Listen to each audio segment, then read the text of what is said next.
Hello and welcome. As we form our understanding of what it means to create space as community developers and organizers, the notion of peer support has become more relevant in community practices and in social research literature, acting as a bridge between service providers and service users. On February 26th, 2025, we came together to plan a peer panel entitled The Voice of Lived Experience, Peer Support, Co-Production, and Meaningful Engagement. Joined by three peers who shared their experience, expertise, and perspectives on peer support and peer co-production. These peers include Betty Lou Christie, who is the Director of Support House Center for Innovation in Peer Support. Betty Lou is a bereaved mother in recovery for 25 years from alcohol, multi-drug addictions, trauma, and mental health issues. Betty Lou lost Pete, her 25-year-old son with concurrent disorders, to an accidental opioid overdose in 2001. She has additional caregiver experience in supporting close family members with cancer, cardio, lung, COPD, diabetes, and asthma. Betty Lou has spent 15 plus years as a provincial system level lived experience and family advisor, as well as educator and advocate, helping to frame policy, governance, and programming. Betty Lou is also in her 5th year as chair of the Health Minister's Patient and Family Advisory Council. We're also joined by Shanae Dallas, who is a proud mom of 2 beautiful daughters and 1 handsome son. Additionally, Shanae is a child and youth worker and an educational assistant. Shanae's family recently survived homelessness within the past 3 months after staying in a shelter for 5 months and being unhoused for a little over 1 year due to a fire that affected their last home. While in the shelter and experiencing the difficulties of navigating the system, Shanae made a vow that once she and her family were back on their feet, they would find a way to give back to the community. Shanae is happy to join this work and to be a voice for the people. Lorraine Rollo is a survivor of domestic abuse. Lorraine has been involved with SAFE, which beginning in 2014, and upon completion of the Speakers Bureau training through the Halton Violence Prevention Council. Lorraine received training on how to publicly tell her story and to talk about her lived experience. Early in Lorraine's recovery, she recognized a passion to support others who have been victimized by gender-based violence. After spending 24 months in program with a drive to learn about abuse and violence in all of its many forms, Lorraine realized it was time to take the next step. Lorraine has completed certifications in areas of mental health first aid, trauma-informed practices, suicide and crisis support, as well as peer and court support to better prepare herself for the role of being a support person. It was Lorraine's honor and privilege to support folks in finding the right resources to empower them and to move towards a life free of violence and abuse.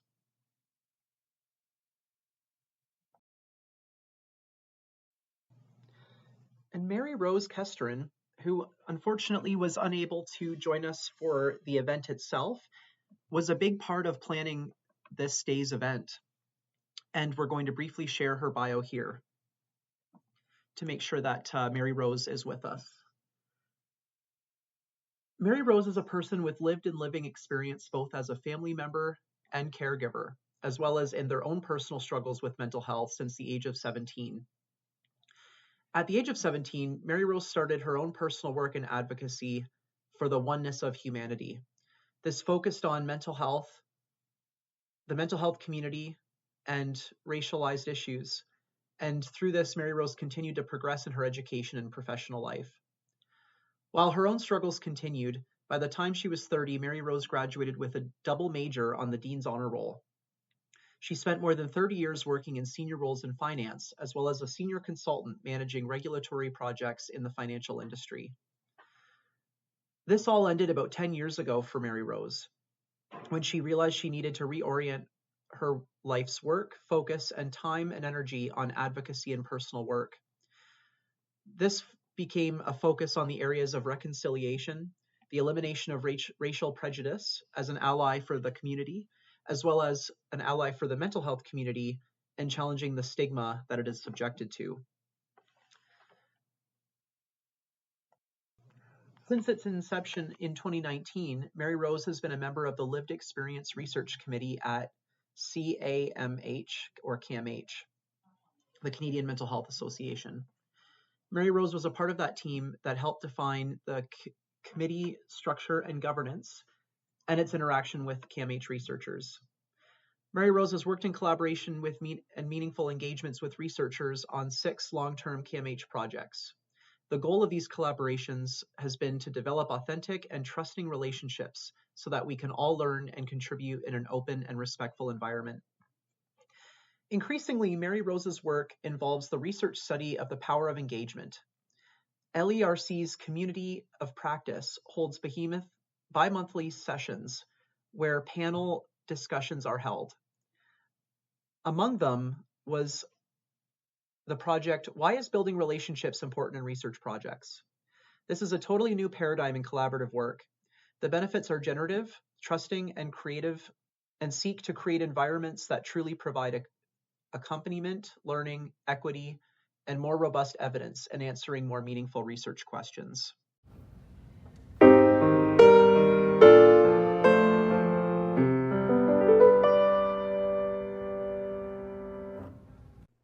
What is peer support? We can describe it as a form of interpersonal or group support, which is delivered peer to peer on the basis of shared lived or living experience. So peers are important because they play a large part in providing empathy, understanding, and acceptance to the people that they support. And one of the reasons this happens, as you might guess, is due to the nature of the peer's background that other service providers may not share.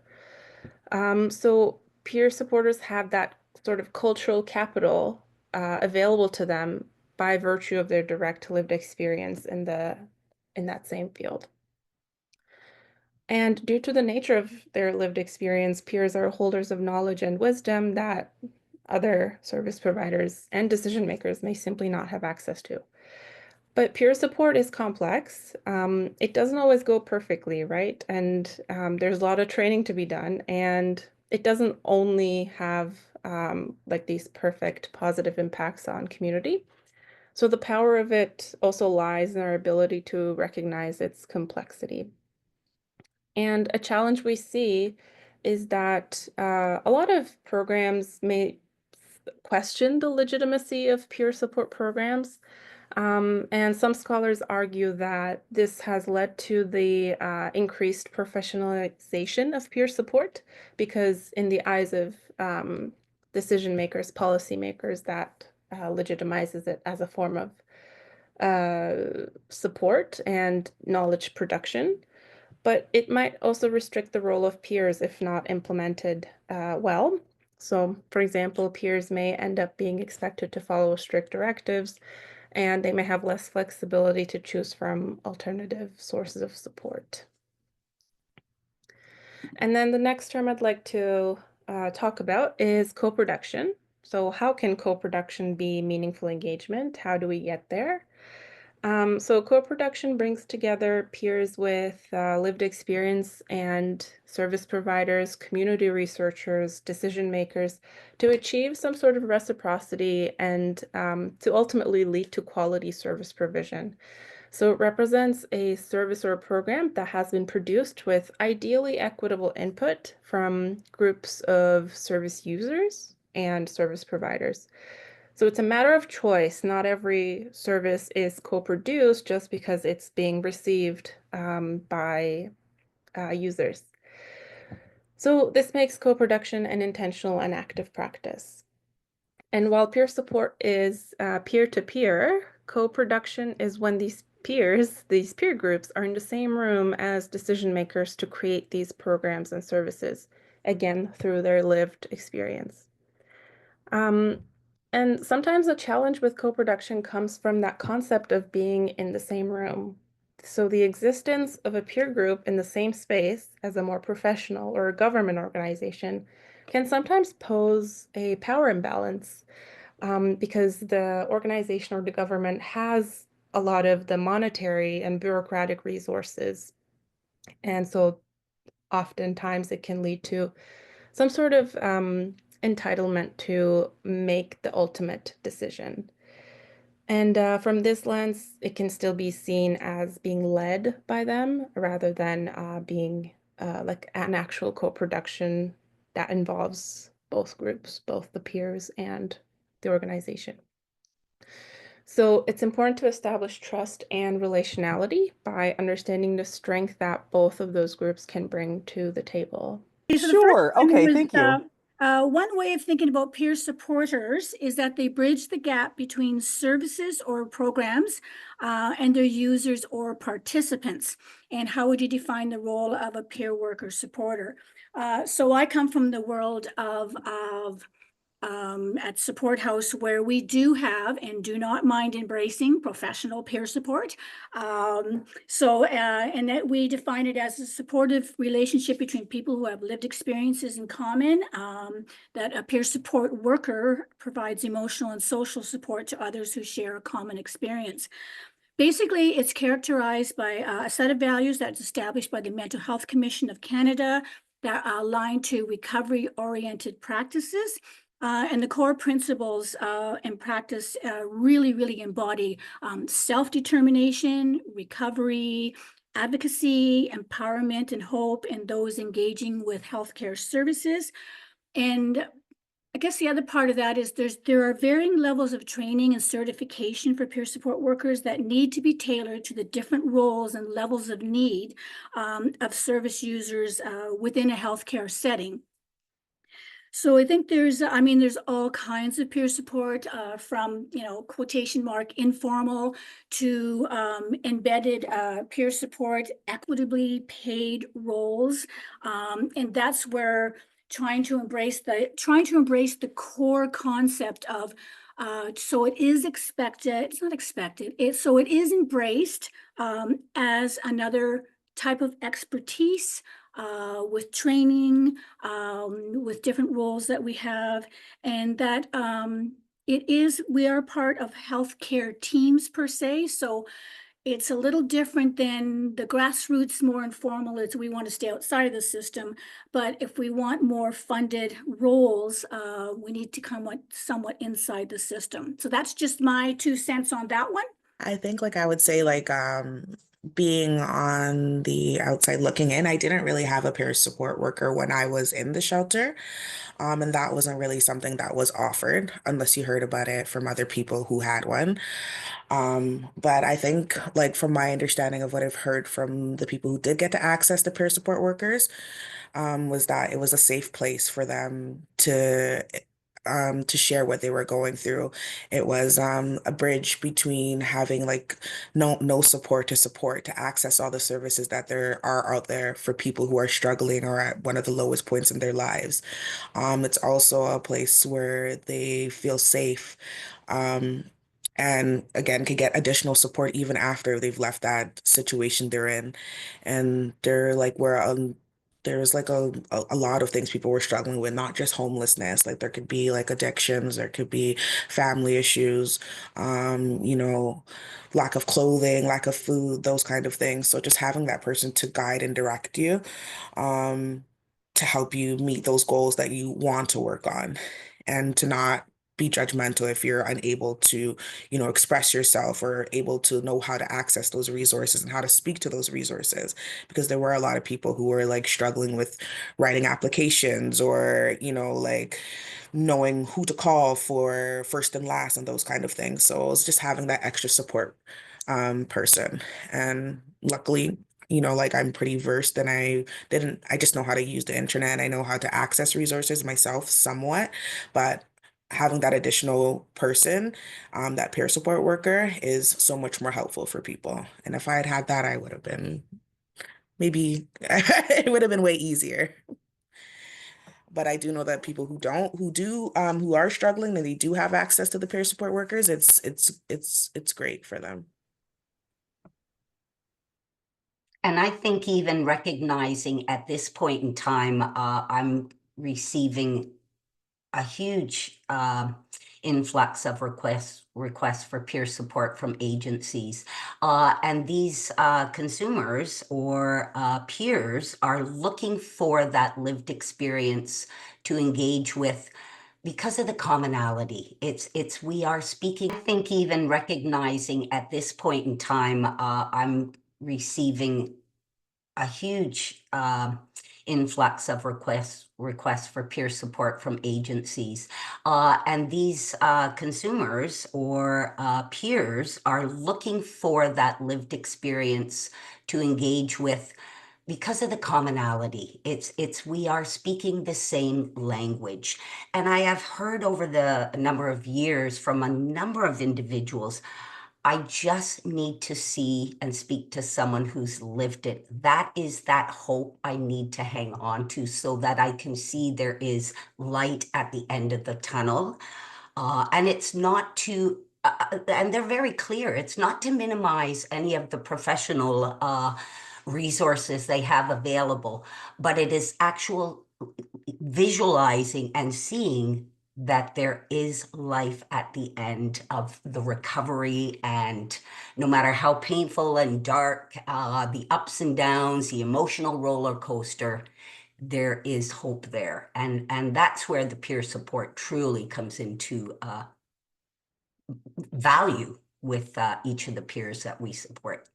So basically, I mean, anytime that we used our lived experience, it is with intentionality.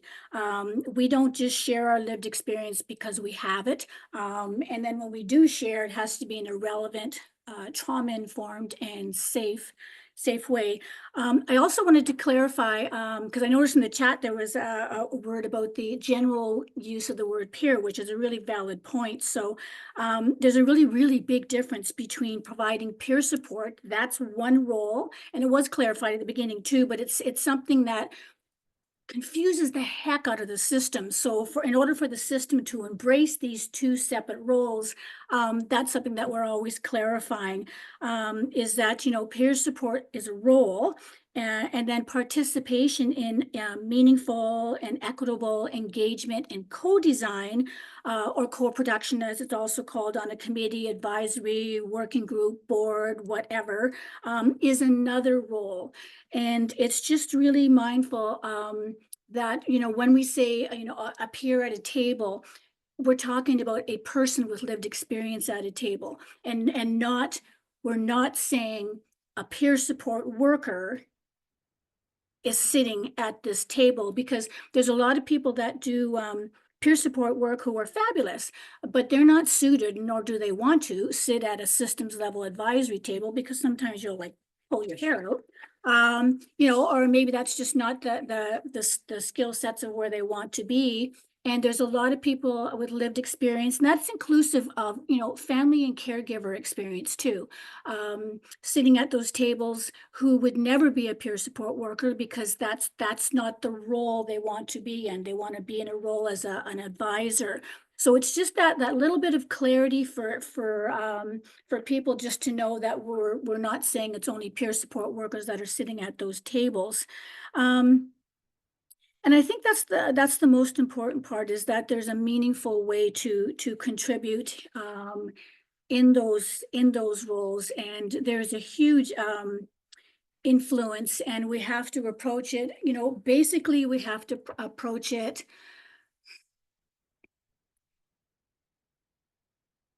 I'm trying to think of the word for it. Because Sandra, you know me, like I'm just blurting out words all the time. That may not be appropriate. So yeah, it can be a really hard journey. Like Sandra, like I've been doing this for about 15, 20 years. And I always say I have all the bumps, bruises, scratches, and wounds and scars from that process of trying to push forward, whether it be peer support roles and the growing roles of peer support, or whether it be equitable and meaningful engagement and co-design. It was never done well. There's still places where it's not done well, but at least with age, I can say I have seen huge change as far as where we're going with this, and that'll probably be answered in another question that comes up later. Thanks. Myself included when I'm at the table, and thank you for identifying the difference between peer and advocacy voice. Very, very different. How I would approach a peer would be very different from how I approach sitting at a table and having the voice for others. I think one of the key things is I have this awareness sitting at a table for policymakers if they are trauma informed. And that comes down to language and how they are expressing themselves and the words they use. It's very important to me when I am speaking the voice of the lived experience that I have the awareness and the ability to speak out and adjust the language when it can be triggering, when it can be less productive in the process. And then again, having that open communication, the willingness to hear both sides, particularly the voice of the vulnerable, and working collaboratively together to come up with some decisions and policies to put in place. Again, like not being a part of these tables as yet and not knowing the experience, like what I would hope for is that there are people, as in terms of prerequisites, that are open-minded and are able to listen attentively, not interject, and hopefully just hear the full, even if they don't agree with what someone is saying or they have thoughts on it, to be able to just listen attentively. I could think of a barrier, like a couple of barriers, which would be like someone like myself, or just possibly feeling intimidated by the other people who are a part of these meetings, whether it's like mayors or whoever hire people, service providers. That could feel really intimidating. And also the way they speak may not be, and the terms they're using may not be understandable to somebody like myself or somebody else who may be joining. Luckily, I'm in the field somewhat, so I understand most things, but like that can be a form of like intimidation and not wanting to speak up potentially. And then, it might put a barrier, another barrier might be like being transparent and sharing your experience or sharing your thoughts on stuff and not feeling heard or validated, and then causing you to shut down, kind of like Lorraine was saying. Might as well jump in here. Yes, representation of individuals with living experience and or family and caregivers, it's essential, especially of those who are marginalized, oppressed, disadvantaged, have been harmed by the system. That this does not necessarily mean only ensuring individuals with lived experience have a seat at the table per se, but bringing the table out to the most marginalized, and such as organizing and additional engagements in local settings rather than only at the organization during the day, like Lorraine has pointed out so eloquently. This will ensure that the individuals with lived and living experience can fully participate and take advantage of inclusive opportunities to shape agendas, priorities, strategies, and decisions. And the other part of it, particularly because I come from the world of, having lived experience, with mental health and addiction, is ensuring inclusive, destigmatizing language. That's been mentioned before by Lorraine, and this is where I really wanted to pick this one up because this can do such significant harm to us that language can be stigmatizing, lead to further discrimination. To me, stigma is an old world now. It's lost its power. So we always use stigma, bias, judgment of individuals with lived and living experience, directly or indirectly. A use of an unacceptable term or phrases and framing can result in further alienation, marginalization. Well, that's a hard one to say. Rapid loss of trust by individuals with lived and living experiences and their communities. So language should be used not only to provide information, but to frame the values and principles to improve public understanding and strengthen the argument for investing in health and enhance political support. The possibilities, I am just at a place where the possibilities are endless. It's a nice place to be in after all these years. There's just like, there is not an organization, large organization, smaller organizations anywhere that do not have or are not trying to have lived and living experience at their tables. And is some of it still tokenism? Absolutely, unequivocally. And that's because people don't know what they don't know. It's up to us to train them. You know, like this is what engagement and co-design is, or co-production. And to be called on tokenism when that's actually happening in our most polite way.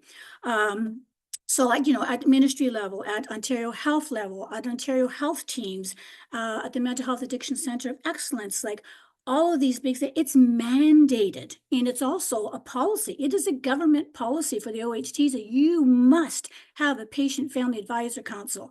You know, and patient is interchangeable with the word lived living experience as well. To add on a little bit with from what Mary Lou has said again, thank you. I think in order to move forward with peer and the tables that we're sitting at, I think the participants, and particularly the invitors to the table, they need to actively listen to what the lived experience voice says. I think to some degree, and I say this respectfully, the clinical world can get stuck on their terminology and what fits one person. So it's a one size fits all. And that's just not how this works with peer involvement. So if you've invited my voice at the table, don't be afraid to ask the difficult questions. What does that look like for you? How do we work around this? And then sit and reflect on that information so we can create a collaborative, unified front to assess and address the concerns of peers and the lived experience and what wellness looks for each individual and their journey of recovery. I like what you said, Lorraine, about listening and reflecting, not just listening and reflecting as well. I see we're talking a lot about language and language being important. That's really important. It's like especially like when it comes to labeling and feeling comfortable speaking with people. But I also think a huge thing is diversity, having diverse people a part of these panels. Because if it's just like just to be totally honest, even my organization I work for, we have executive directors, and a common theme that we're talking about is that everybody at the top, we're trying to make all these changes, working in like a field with you know, children and youth with mental health issues, but then we're getting family from different populations, and who's at the top of the board is multiple white women, right? And how are they able to, if we don't have that diverse people at the who are at the top, then how are they able to connect and, you know, learn from each other, right? Because my experience may not just only because of my race, but like it could be way different than anybody's experience who may have experienced the same thing as me, especially when it comes to accessing services and to having my voice heard and those kind of things as well, right? So diversity is truly, truly important.